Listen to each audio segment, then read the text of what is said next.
Yeah. Good afternoon, everyone. We are discussing exercise 4.3 quadratic equation mathematics class 10 from NCERT. Remaining questions. To start with, we are starting from one of the very important question, which is question number 9. I can read it for you. It's page number 88 on NCERT. Question number is 9th, which says two water taps together can fill a tank in 9:3/8 hours. The tap of larger diameter takes 10 hours less than the smaller one. To fill the tank separately, find the time in which each tap can separately fill the tank. अब बेटा यहाँ पर दो taps हैं, एक का mouth larger है और एक का माउथ जो है कंपैरेटिवली स्मॉलर है. तो हमने ये माना है कि जो लार्जर डायमीटर वाला पाइप है, अपना लार्जर डायमीटर वाला जो टैप है वो सेम कोई भी कंटेनर है, टैंक है, उसको x आवर्स में फिल कर रहा है. अगर तो जो स्मॉलर डायमीटर वाला जिसका माउथ छोटा है वो x + 10 आवर्स लेगा. आप चाहे तो शालीन ऐसे भी कर सकते हैं जैसे आप बोल रहे थे रिवर्स करके कि अगर स्मॉलर वाले को x मानोगे तो लार्जर को x - 10. आंसर सेम ही आएगा, डोंट वरी. ठीक है. अब इसकी कुछ स्टेटमेंट्स बड़ा जरूरी है जो आपने बनानी है. Portion of tank filled by tap with smaller diameter. Smaller diameter वाला जो टैप है वो x + 10 आवर्स में 1 यूनिट यानी कि पूरा का पूरा जो आपका टैंक है उसको फिल कर देगा. और same portion of tank filled by tap with smaller diameter 1 hour में कितना करेगा, 1/x + 10 यूनिट्स. ध्यान रखना सबसे मेन है इक्वेशन सही बने. ठीक है. अगर इक्वेशन ही सही नहीं होगी तो आगे वो तो सबको आता है मिडिल टर्म स्प्लिटिंग से करना या क्वाड्रेटिक फॉर्मूले, पर मेन काम है इक्वेशन सही बनाना. अगला है portion of tank filled by tap with large diameter. Large diameter वाला x आवर्स ले रहा था और x आवर्स में पूरा वो 1 यूनिट फिल कर रहा था, अगर आपको ध्यान हो तो. और यही लार्ज डायमीटर वाला 1 आवर में कितना फिल कर लेगा, 1/x यूनिट. अब क्वेश्चन में कह रहा है जब ये दोनों इकट्ठे चलते हैं टैप्स तो वो इसको पूरा फिल करने में 9:3/8 आवर्स लेते हैं.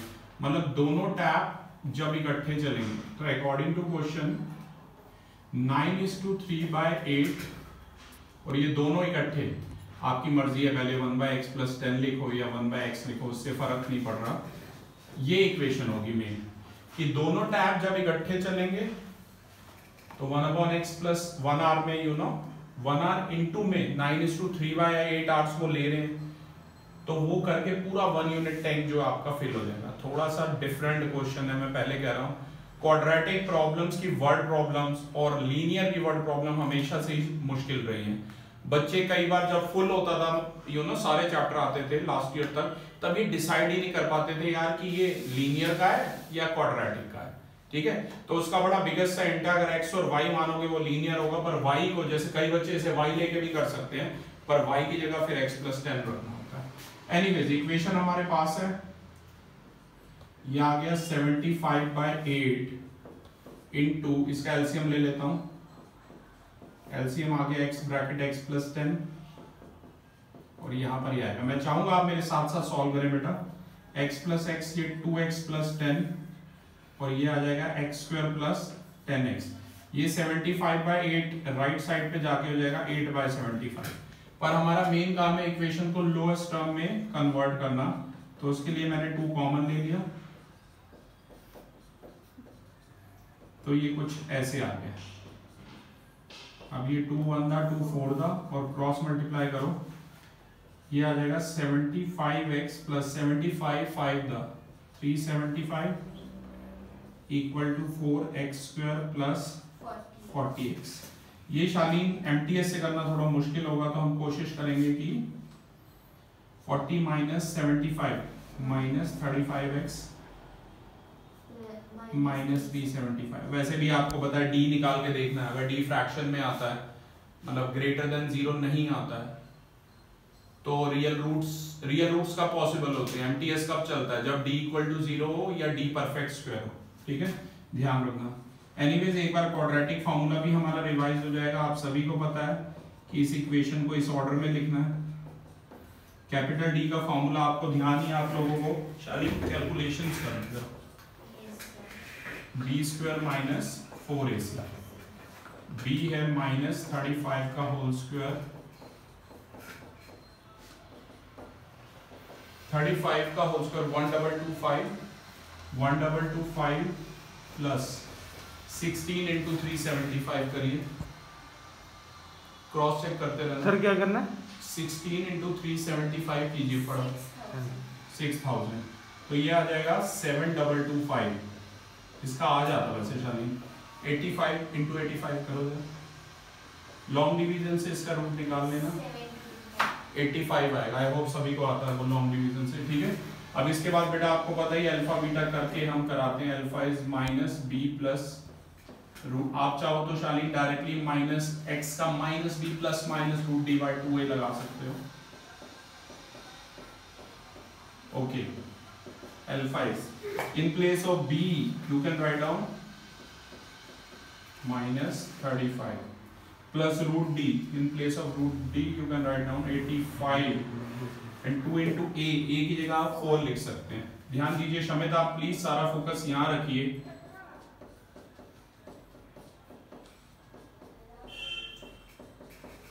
अब ये सॉल्व कर लीजिए बेटा, ये आ गया 35 प्लस 85 अपॉन 8 और ये आ जाएगा 35 माइनस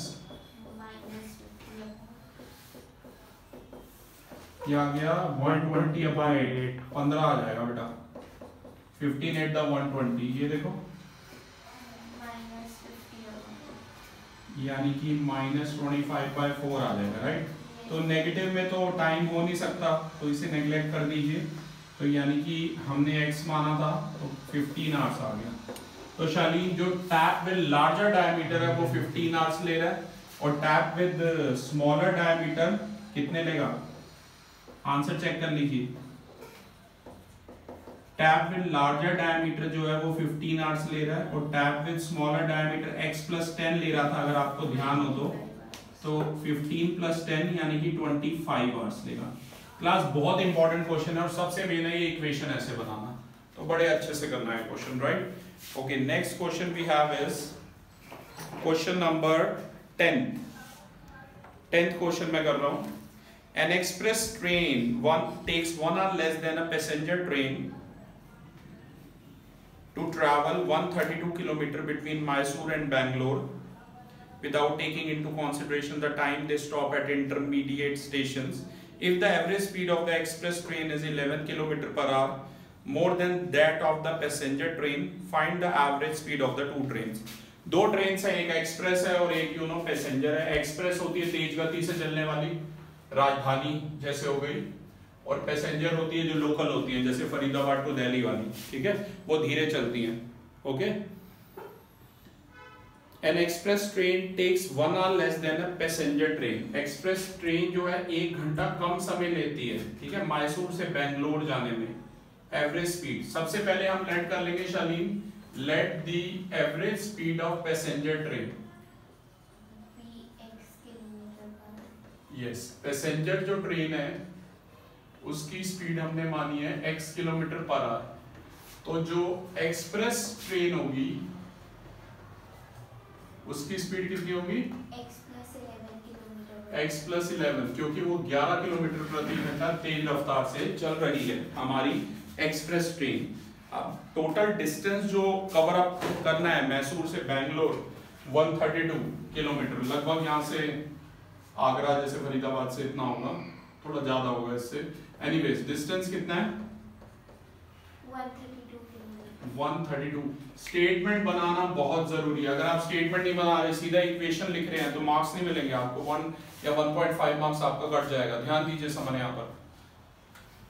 तो time taken by express train कितना समय लेगी to cover a distance of 132 kilometre? 132 upon x plus 11। Very right, इसे t1 मान लीजिए। 132 अपॉन x प्लस 11 आवर्स लेगी, राइट। और जो पैसेंजर ट्रेन है वो कितना समय लेगी? 132 upon x hours। सेम, इसे t2 मान लीजिए। बाकी बच्चे भी कुछ बोल सकते हैं। अब सवाल आप बताइए, इनमें से ज्यादा समय कौन सी ट्रेन ले रही है, पैसेंजर या एक्सप्रेस? पैसेंजर ट्रेन को अगर सेम रूट पे दौड़ाओगे तो obviously it will take more time. तो जैसा कि समर ने बताया, पैसेंजर ट्रेन ज्यादा समय ले रही है और उनके टाइम इंटरवल के बीच में 1 आवर का डिफरेंस है। तो T2 माइनस T1 कितना हो जाएगा?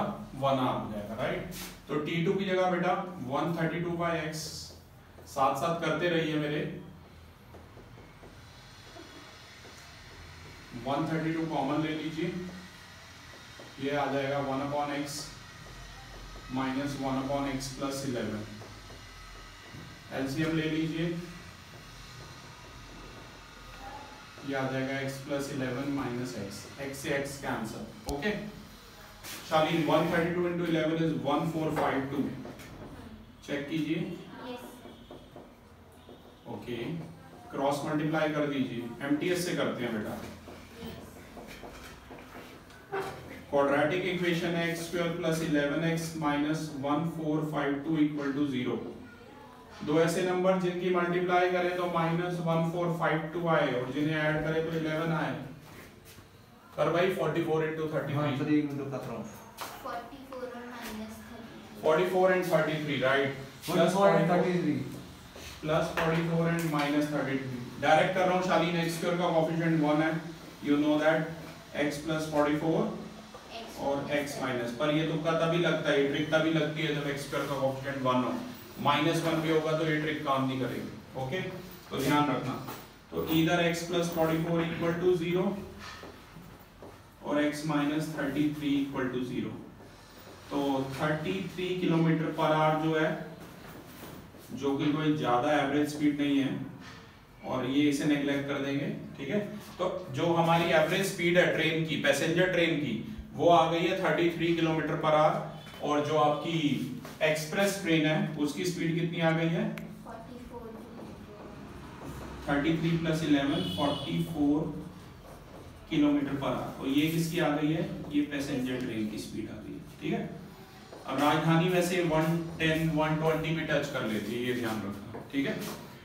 अभी बुलेट ट्रेन वगैरह और 400 500 ऐसे भी टच कर लेती है इतने किलोमीटर पर आवर। ओके चलो नेक्स्ट, लास्ट 11th क्वेश्चन काफी इजी है। मैं सिर्फ इसकी इक्वेशन बना के छोड़ दूंगा क्योंकि मुझे एक एग्जांपल और कवर अप करना है इस वीडियो में। तो 11th क्वेश्चन में मैं सिर्फ इक्वेशन बनाने में आपकी हेल्प करूंगा। ध्यान दीजिए, sum of the areas of two squares is 468 metre square if the difference between their perimeter is 24 metre. तो आपको ये बताना है, साइड्स बतानी है। तो स्क्वायर है दो, स्क्वायर यानी कि वर्ग का एरिया होता है भाई, स्क्वायर नहीं स्क्वायर। सर स्क्वायर SQ वाला ना,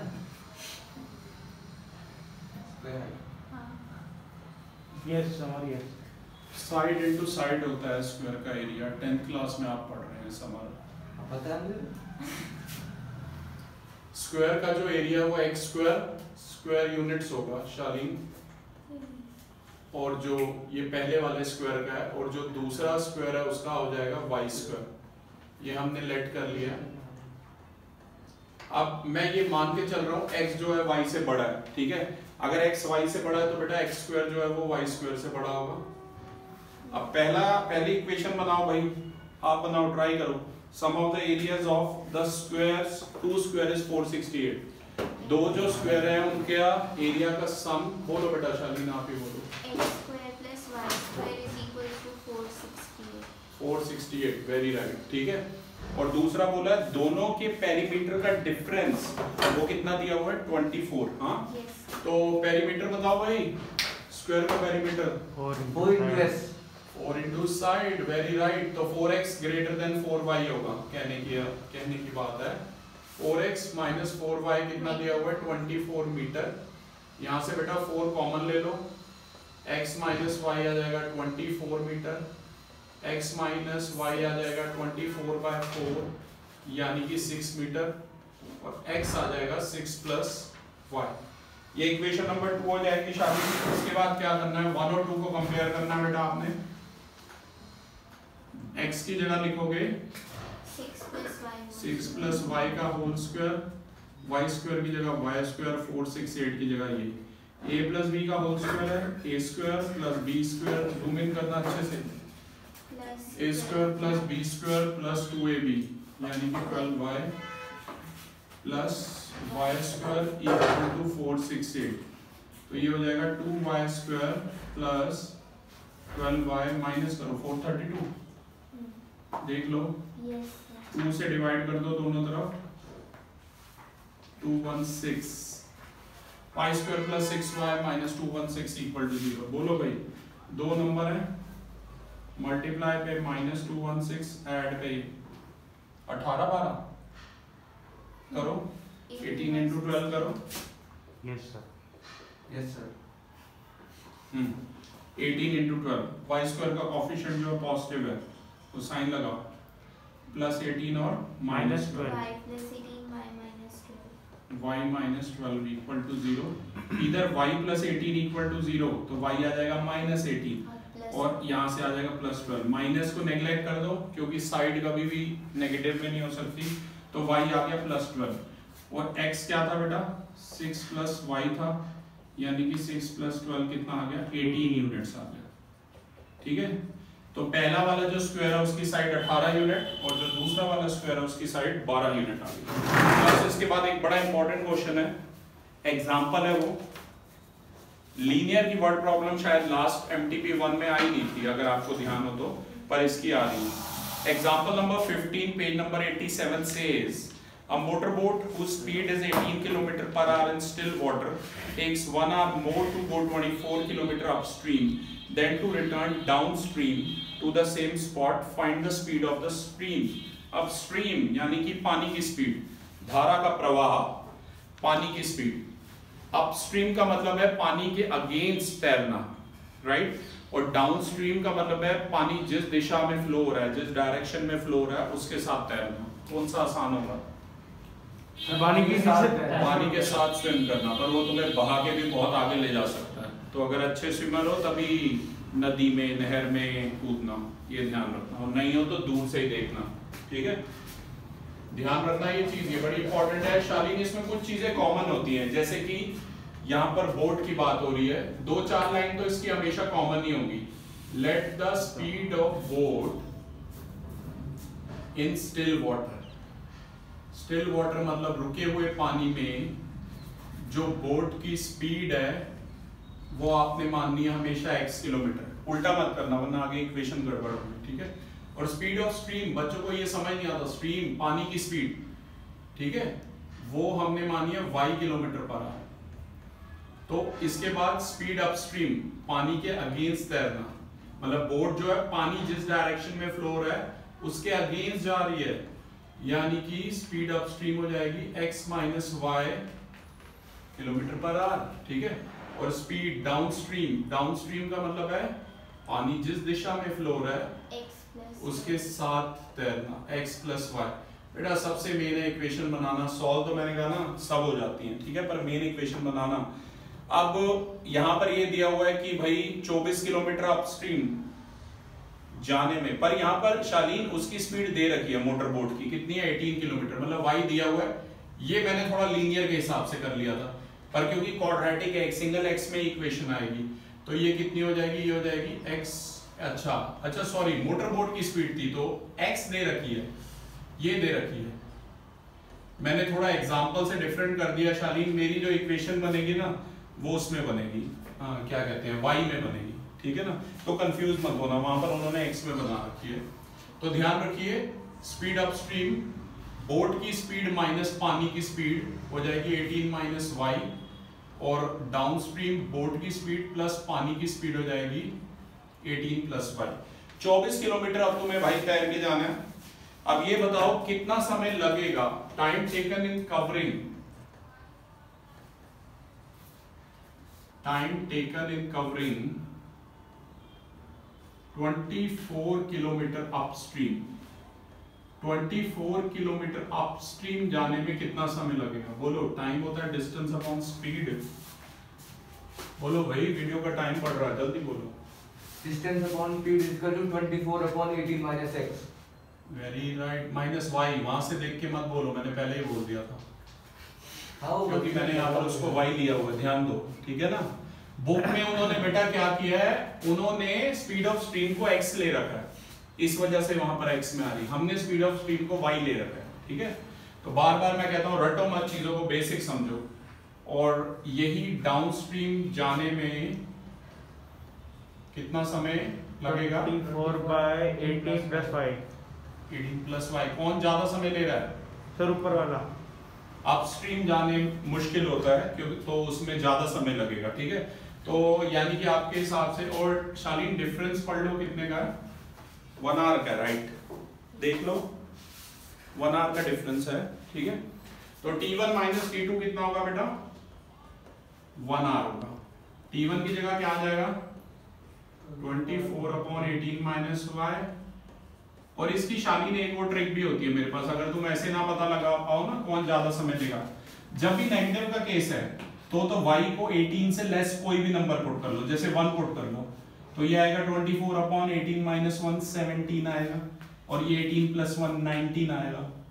तो जिसका डिनोमिनेटर बड़ा है वो छोटा होता है क्योंकि न्यूमरेटर सेम है, इसी वजह से माइनस में आया। ये ट्रिक काम करती है अगर तुम लगाओगे तो, ठीक है। ओके, तो बेटा डायरेक्ट मत करना, 24 कॉमन लेके करना, अंदर बच गया 1/18 - y और 1/this, ठीक है।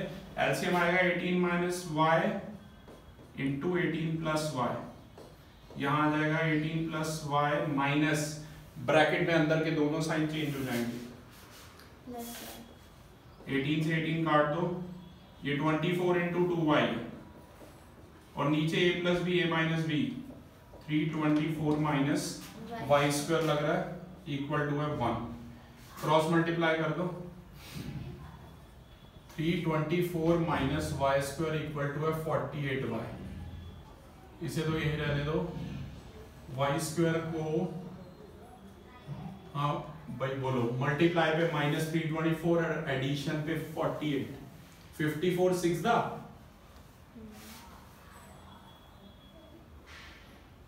हाँ 54 6 दा, ठीक है। तो फैक्टर बन जाएंगे, आप बना लेना, +54 और -6 बन जाएंगे शालीन, ठीक है। तो y + 54 और y - 6। अब इधर y + 54 = 0, y आएगा -54, स्पीड नेगेटिव तो हो नहीं सकती, तो y = कितना आ जाएगा? 6 km/h।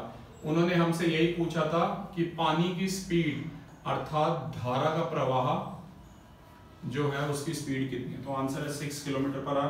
क्लास ये जो वीडियो था, अब इसमें एनसीईआरटी की वर्ड प्रॉब्लम जो कि पहले रह गई थी हमारी क्वाड्रेटिक से, अब वो पूरी हो गई है। अब नेक्स्ट वीडियो में हम आरडी से वर्ड प्रॉब्लम्स कवर करेंगे। Thank you.